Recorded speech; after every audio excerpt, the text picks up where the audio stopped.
Hello बच्चों, आज मैं बात कर रहा हूँ एरर इन मेजरमेंट। तो सबसे पहली बात कि एरर हम लोग किसको बोलते हैं। अगर कोई एग्जैक्ट वैल्यूज है और आप किसी स्केल से उसको मेजरमेंट करते हैं तो एग्जैक्ट वैल्यू तो आएगी नहीं, है ना। एग्जैक्ट वैल्यू नहीं आएगी, उसके कई सारे कारण हैं। उसके कारण इन्वायरमेंट भी है, इंस्ट्रूमेंट्स भी है और आप भी है। ये सारी कारण की वजह से एग्जैक्ट वैल्यू नहीं आएगी। तो होता क्या है कि एरर हम लोग किसको बोलेंगे। अगर हम एरर की बात करें, एरर तो ये हो गया आपको true value, minus measurement value,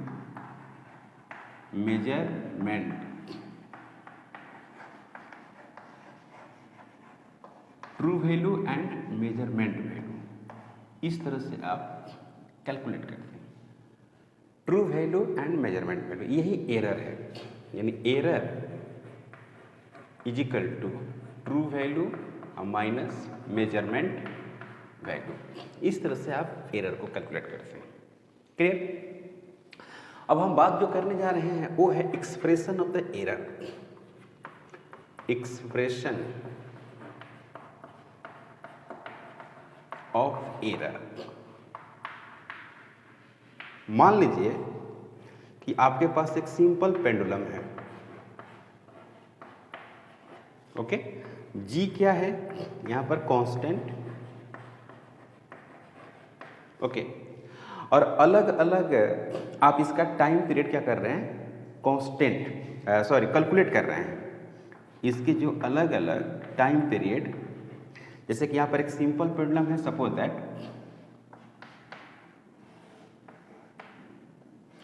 और इसकी आप टाइम पीरियड कैलकुलेट कर रहे हैं। तो प्रत्येक बार इसकी जो टाइम पीरियड जो आ रही है वो अलग अलग आएगी। इसके कई कारण हैं। पहला कारण ये हो गया कि टेम्परेचर इसका क्या कर रहा है, पॉइंट टू पॉइंट चेंज कर रहा है। हर इंस्टेंट पर टेम्परेचर क्या कर रहा है, चेंज कर रहा है। तो उसके वजह से इसका टाइम पीरियड में चेंज आएगी। आप कैलकुलेट कर रहे हैं और एयर का दाब यानी प्रेशर ऑफ द एयर बढ़ गया, इसके वजह से इसके हर पॉइंट पे टाइम पीरियड क्या कर रही है, अलग आ रही है। तो हमको एग्जैक्ट टाइम पीरियड इसका पता ही नहीं चलेगा। कभी इसका एग्जैक्ट टाइम पीरियड से ज़्यादा वैल्यू आ जाएगी और कभी क्या आएगी, कम आ जाएगी। इस तरह से वैल्यू जाएगी। तो होता क्या है कि हमको चाहिए कि एक्यूरेट टाइम पीरियड निकालें। एक्यूरेट ट्रू वैल्यू तो कैलकुलेट नहीं कर पाएंगे, है ना। लेकिन एग्जैक्ट अगर हम निकालना चाहते हैं तो ज़्यादा से ज़्यादा रीडिंग लेना पड़ता है। अगर आप जितने ही ज़्यादा रीडिंग लेते हैं उतने ही ज़्यादा आपका एक्यूरेट वैल्यू जाएगा। तो टाइम पीरियड का हमको मान लेते हैं कि हमारे पास बहुत सारे रीडिंग हैं। सपोज दैट, मान लेते हैं कि हमारे पास बहुत सारे रीडिंग है। Consider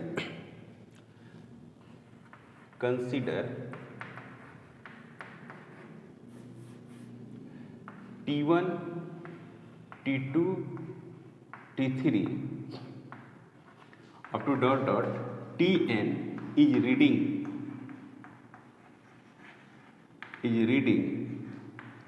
of time period. ये हो गया आपको टाइम पीरियड का रीडिंग। ओके, तो इसमें क्या करते हैं कि T1 हो सकता है 2 सेकेंड हो, तो T2 हो सकता है कि 2.1 हो सकता है, और T3 क्या हो सकता है, 1.9 हो सकता है, T4 क्या हो सकता है, 1.02 सेकेंड हो सकता है। तो इसी तरह से अपना वैल्यूज आते जाते रहेगा। और सपोज दैट कि जो टाइम पीरियड है एग्जैक्ट वो T बराबर 1.3 है। अगली बार मैंने रीडिंग लिया तो T इज इक्वल टू 2.6 आ गया। 2.3 आ ही नहीं रहा है, ऐसा मानो। अगर एग्जैक्ट 2.3 मानते हो तब कभी ज़्यादा हो जाता है, कभी कम हो जाता है। तो एग्जैक्ट कैलकुलेट करने के लिए सबसे पहला काम करना है कि आप बहुत सारे रीडिंग लीजिए। जितने ही ज़्यादा रीडिंग लीजिएगा उतने ही ज़्यादा एक्यूरेट आने की संभावना है। ओके, अब इसमें जो पहला हम लोग कैलकुलेट करते हैं फर्स्ट, वो कैलकुलेट करते हैं, उसका नाम है एब्सोल्यूट एरर।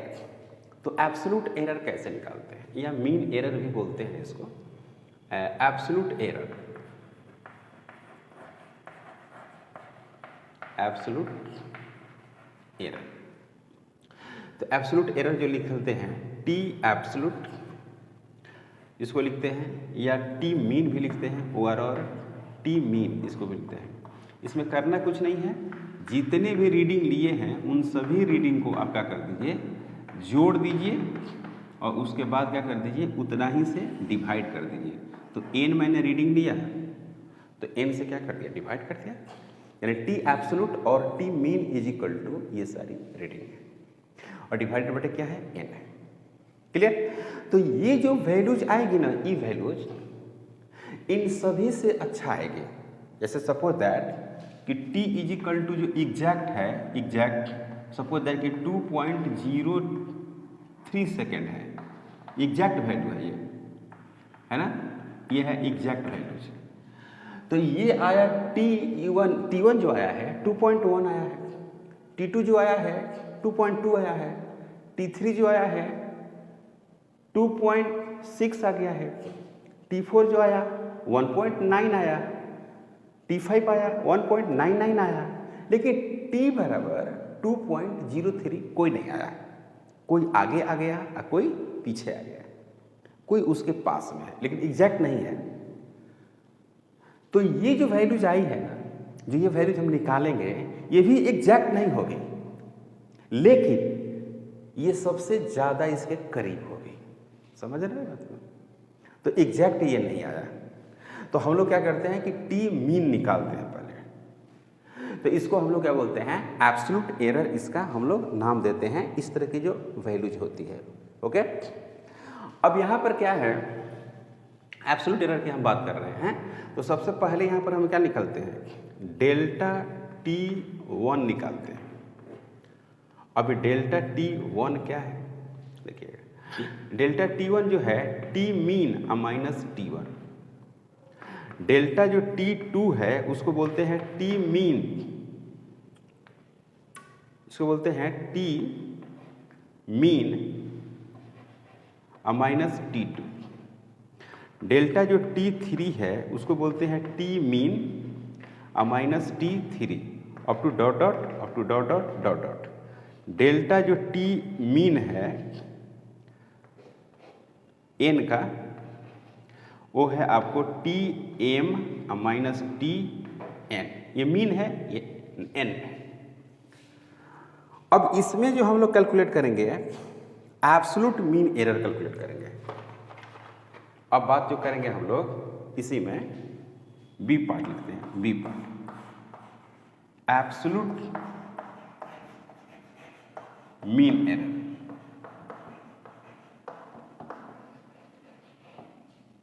अब ये एब्सोल्यूट मीन एरर किसको बोलते हैं, ये डेल्टा टी मीन, कुछ नहीं करना है, डेल्टा जो T1 आप निकाले हैं उसका मॉड ले लीजिए। क्यों मॉड लीजिएगा, क्योंकि मीन का जो वैल्यूज आया है उससे ये हो सकता है कि ये बड़ा भी हो और नहीं तो छोटा भी हो, तो इसीलिए मॉड ऑलवेज पॉजिटिव में लेंगे। तो delta T2 plus dot dot dot delta T n divided बटे उतना ही से डिवाइड करेंगे n से। ये क्या आ गया, इसको तो मैंने कहा था कि इसका जो वैल्यूज होगा वो लगभग लगभग इसके पास होगा, और ये जो वैल्यूज आया ये क्या हुआ, ये वैल्यूज ये बता रहा है कि इसमें इतना ज़्यादा हो सकता है या इतना कम हो सकता है। बात समझ रहे हैं आपको, समझ रहे मैं क्या कह रहा हूँ। सपोज दैट किसी टाइम पीरियड, सिंपल पेंडुलम का अगर टाइम पीरियड एग्जैक्ट निकालना चाहते हैं तो सबसे पहले पूरा रीडिंग ले लीजिए और उस रीडिंग का मीन वैल्यू निकालिए। तो जो मीन वैल्यू आएगा ना वो एग्जैक्ट के पास में है, लेकिन एग्जैक्ट नहीं है। या तो ये वैल्यूज एग्जैक्ट से बड़ा हो सकती है या एग्जैक्ट से छोटा हो सकती है। तो अब सवाल ये उठता है कि एग्जैक्ट से कितना बड़ा हो सकती है और कितना छोटा हो सकती है। तो एग्जैक्ट से इतना बड़ा हो सकती है या इतना छोटा हो सकती है। तो एग्जैक्ट बताया नहीं जा सकता, एक रेंज बताया जा सकता है कि इससे इतना ज़्यादा या इतना कम वैल्यूज। तो मैं कह रहा हूँ कि अब इसमें हम क्या लिखते हैं कि इसका रिजल्ट लिखेंगे। तो जो रिजल्ट लिखेंगे, अगर एग्जैक्ट वैल्यू अगर हम बताना चाहें तो कैसे लिखेंगे? नाउ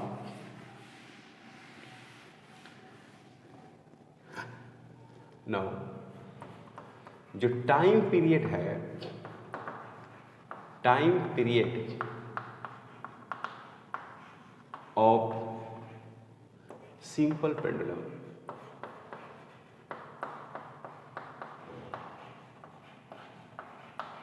सिंपल पेंडुलम एग्जैक्टली जिसको हम लोग एग्जैक्ट मान लेते हैं, है ना, ऐसा मान लेते हैं कि हाँ इतना पर एग्जैक्ट है। एग्जैक्टली जो टी होगा टाइम पीरियड, वो हो गया टी मीन अब plus minus delta T mean, ऐसे मानते हैं। ये वैल्यूज है। कहने का मतलब है कि ये जो वैल्यूज होगा दो रेंज में होगा। एक तो मैक्सिमम रेंज में आएगा टी मीन अब प्लस डेल्टा टी मीन, और एक किस में आएगा? मिनिमम रेंज में आएगा, और एक क्या आएगा? T mean minus delta T mean. ऐसे इस तरह से वैल्यूज आएगी। कहने का मतलब है कि जो टी का वैल्यूज है वो लाइज करेगा, एक रेंज होगा कि इतने से इतने के बीच में होगी। तो टी का जो वैल्यूज हो गया है ना, या तो बड़ा हो सकती है किससे? टी माइनस डेल्टा टी से, या उसके बराबर हो सकती है, या छोटा हो सकती है किससे? टी प्लस डेल्टा टी से। ये वैल्यूज है, ये रेंज होगा। बात समझे? अब आप एक बात लिखते हैं क्या? Fractional change. तो फ्रैक्शनल चेंज हो गया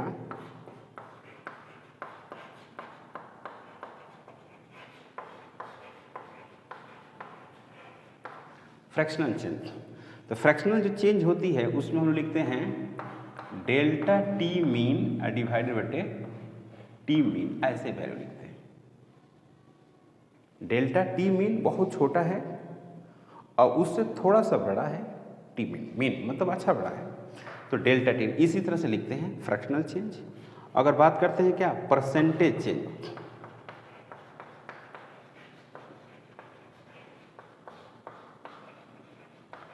परसेंटेज चेंज की अगर बात करें तो डेल्टा टी मीन डिवाइडेड बटे टी मीन इंटू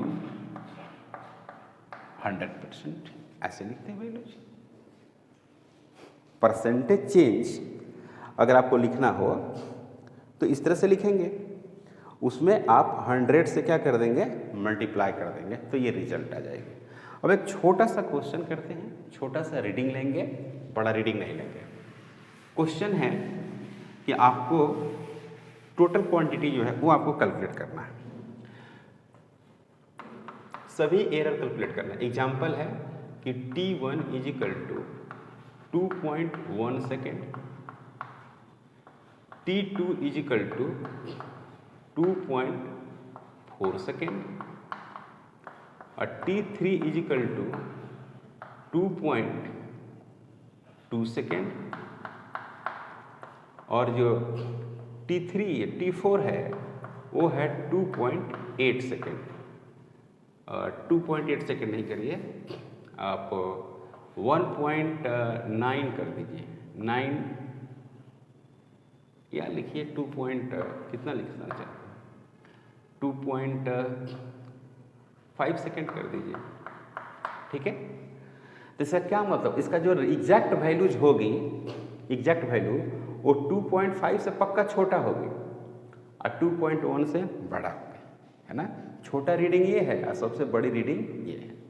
क्लियर? तो सबसे पहला काम इसका क्या करना है कि इसका मीन वैल्यू निकालना है। तो सबसे पहली बात देखिए, एब्सोल्यूट एरर। एब्सोल्यूट एरर अगर आप कैलकुलेट करना चाहेंगे तो कैसे करेंगे? टी मीन निकालते हैं पहले, तो क्या लिखेंगे? 2.1, 2.4 2.2 2.5 इस तरह से लिखेंगे और डिवाइडेड बटे 4 लिख देंगे। देख रहे हैं? तो ये होगा 2 2, पहले तो ये देखो 7 हो गया और 4 कितना हो गया 11, ये हो गया 12, तो 2 हो गया 12 हो गया। फिर से देखो 5 to 7 और 7 और 4 11 1 12 पॉइंट 2 to 4 to 6 और 2 8 और एक हो गया 9, ये हो गया 4, तो 2 हो गया, ये हो गया कितना 3 आ गया। लेकिन ये भी एग्जैक्ट नहीं है, देख रहे हो ये क्या आ गया टी मीन आ गया, देख रहे 2.3 सेकेंड आ गया, ये क्या आ गया मीन। तो एब्सोल्यूट एरर हो गया। अब इसी में क्या निकालना है डेल्टा T1 कैलकुलेट करते हैं। तो डेल्टा T1 कैसे कैलकुलेट करते हैं आपको पता है, टी मीन माइनस T1, तो 2.3 माइनस 2.1, तो ये हो गया 0.2। Delta T2 is equal to T mean minus T2 equal to 2.3 minus 2.4, तो ये हो गया minus 0.1। Delta T3 equal to T mean minus T3 is equal to 2.3 minus और 2.2 0.1। अब यहाँ पे delta T4 is equal to T mean minus T4, तो T mean हो गया 2.3 माइनस 2.5 है, तो 2.5, तो ये आ गया माइनस 0.2 सेकेंड। तो अब डेल्टा टी मीन निकाल रहे हैं, तो डेल्टा टी जब मीन निकालेंगे तो क्या मिलेगा आपको, डेल्टा T1 का मॉड, डेल्टा T2 का मॉड प्लस डेल्टा T3 का मॉड प्लस डेल्टा T4 का मॉड डिवाइडेड बटे 4। तो यहाँ पर क्या हो जाएगा, पहला है 0.2, 0.1, 0.1 और 0.2, तो यहाँ पर मिल जाएगा आपको डिवाइडेड बटे 4, तो 0.2 और 0.2 4 और 0. यानी ये हो जाएगा 0.6 डिवाइडेड बटे 4, तो ये आ जाएगा 0.15 है ना, ये 3 ये 2 0.15 ये सब वैल्यू आएगा। ओके, तो अब जो t जो वैल्यू हम लोग लिखेंगे t, वो क्या लिखेंगे टी मीन प्लस माइनस, है ना, प्लस माइनस 0.15। तो t जो मीन है वो 2.3 प्लस माइनस 0.15। तो एक जो वैल्यू जाएगा T1, उसका नाम है T1 का वैल्यू आएगा 2.3 प्लस 0.15। अब आप ये सोचते हो कि नीट में इसको बनाया कैसे जाएगा, तो छोटा रहता है, 3 रीडिंग रहेगा और जल्दी हो जाता है, कठिन नहीं होता। तो अब क्या लिखेंगे आप, इसमें आपको लिखना होगा कि जो T1 आ रहा है प्लस वाला वैल्यूज, वो आ रहा है आपको 2.45, तो ये बड़ा वाला वैल्यू हुआ, और छोटा वाला जो वैल्यूज होगा वो कितना हो जाएगा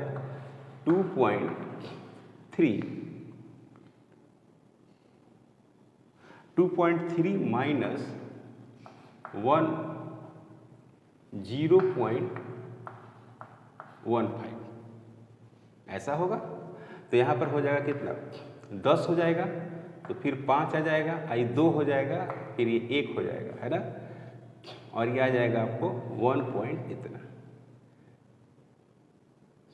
2 पॉइंट इतना आएगा, ये होगा T2। तो जो वैल्यूज है, जो T का वैल्यूज है वो इससे बड़ा होगा, 2.15 से बड़ा, और किससे छोटा होगा, 2.45 से छोटा। तो देखिए एक रीडिंग कितना है, 2.1 है ना, ये 3 था यहाँ पर, ये सही है, हाँ ये सही है, इतना आएगा वैल्यूज।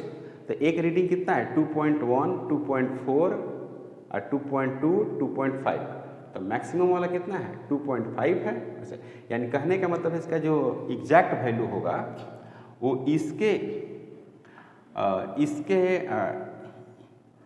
1.5, यानी इसके और इसके बीच में होगा, है ना। तो ये हो गया आपका एग्जैक्ट वैल्यू, तो नहीं निकलेगा पर उसका एक रेंज निकलेगा कि क्या वैल्यूज होंगे। तो मैक्सिमम और मिनिमम के रेंज में आता है। अब इसी में है कि फ्रैक्शनल चेंज, तो फ्रैक्शनल जो चेंज है उसमें लिखते हैं हम लोग टी मीन डिवाइडेड बटे डेल्टा टी मीन, ऐसे लिखेंगे।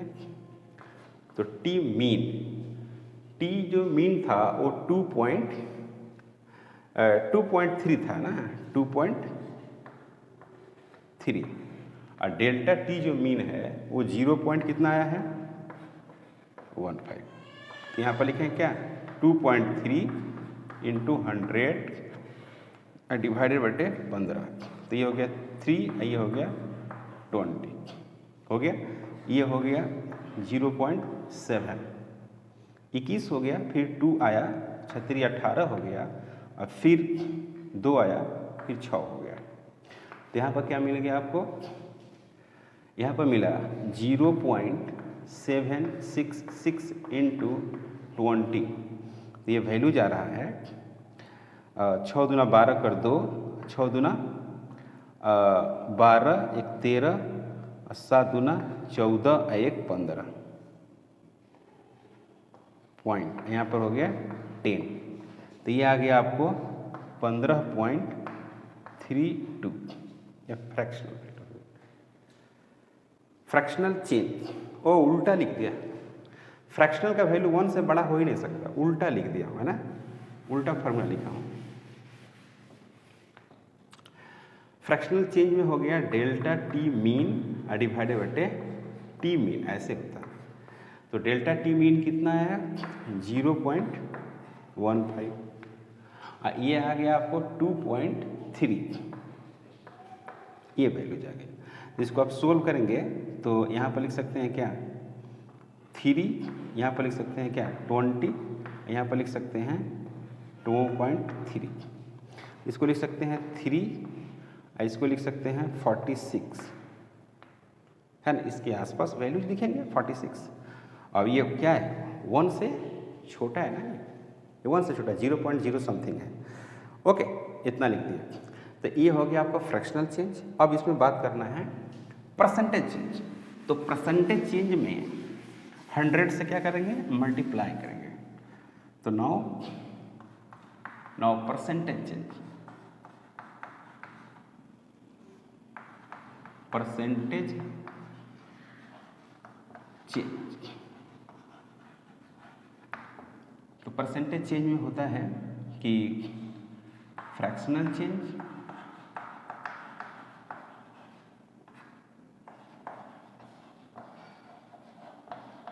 फ्रैक्शनल चेंज इंटू 100%, ओके, यानी delta T mean divided by T mean into 100, 3 divided by 46 into 100। तो लगभग इसको अगर 45 माना जाए लगभग, तो कितना हो जाएगा 45, लगभग इसको मानते हैं इंटू 100, तो ये हो गया 15, फिर ये हो गया 3, ये हो गया 20, है ना। तो ये हो गया 6.66 इस तरह से परसेंटेज में आएगा, बायोलॉजी, है ना।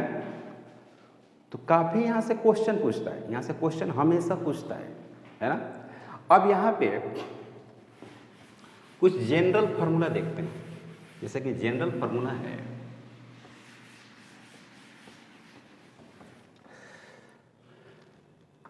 सपोज दैट कि किसी स्फीयर का एरिया है, एरिया ऑफ स्फीयर है 4 पाई आर का स्क्वायर, यानी A is equal to 4 pi R square, ऐसा है। Good okay. तो यहाँ पर क्या करें कि एरिया जो है, एरिया चेंज कर रहा है, area change according to radius, according to radius. तो इसको आप क्या करते हैं कि पहले a इज इक्वल टू 4 है, पाई है और r का स्क्वायर है, इसको इक्वेशन नंबर फर्स्ट मान लेते हैं। अब dA को आप r के रेस्पेक्ट में डिफ्रेंशिएट कर दीजिए, तो d अपन dr लिख रहे हैं 4 पाई r का स्क्वायर। तो यहाँ पर क्या हो गया 4 पाई और d अपन dr r का स्क्वायर, इसको क्या लिखेंगे 4 पाई इंटू 2r हो जाएगा, पता है dA बटे dr इज इक्वल टू आएगा। इसी को आप ऐसे भी लिख सकते हैं डेल्टा A डिवाइडेड बटे delta R is equal to 4 pi into 2r, ऐसे लिख सकते हैं। इसी को ऐसे भी लिख सकते हैं delta A is equal to 4 pi into 2r into delta R, ऐसे कैलकुलेट कर सकते हैं।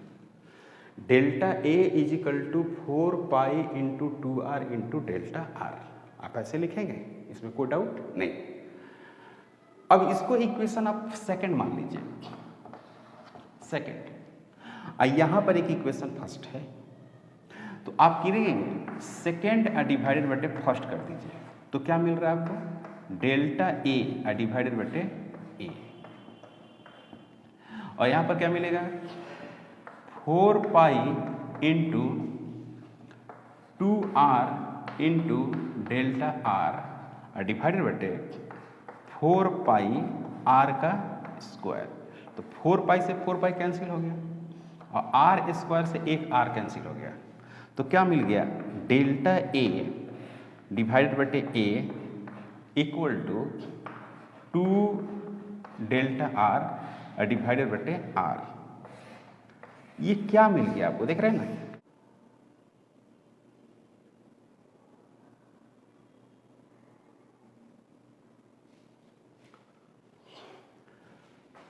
Same general formula x is equal to Y के पावर n, तो डेल्टा x बटे x is equal to n और डेल्टा y बटे y, general formula हो गया। आज का क्लास में यहीं पे स्टॉप करते हैं, मिलते हैं नेक्स्ट क्लास में। अगर आप हमारे चैनल पर नए हैं प्लीज़ सब्सक्राइब करें, शेयर करें। Thank you.